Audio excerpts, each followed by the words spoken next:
வணக்கம். நடந்து முடிந்த டிஎன்பிஎஸ்சி எக்ஸாமில் பார்த்தீங்கன்னா ஈஸ்வர் சந்திர வித்யாசாகரை பற்றி ஒரு கொஷின் கேட்டிருந்தாங்க. 10th சமூக அறிவு புக்கில் பேஜ் நம்பர் 60 கொடுத்துருக்குறாங்க.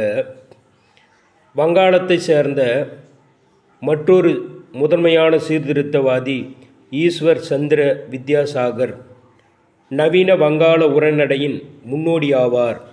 பெண் கல்வியை மேம்படுத்துவதில் முக்கிய பங்காற்றிய அவர் பெண்களுக்கான பள்ளிகள் நிறுவப்பட உதவிகள் செய்தார். இந்து சமூகத்தில் குழந்தை பருவத்திலேயே விதவைகளான சிறுமிகளின் வாழ்வை மேம்படுத்துவதற்காகவே தனது முழு வாழ்வையும் அர்ப்பணித்தார்.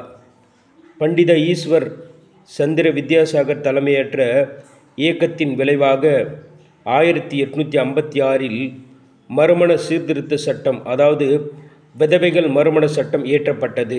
தேங்க்யூ.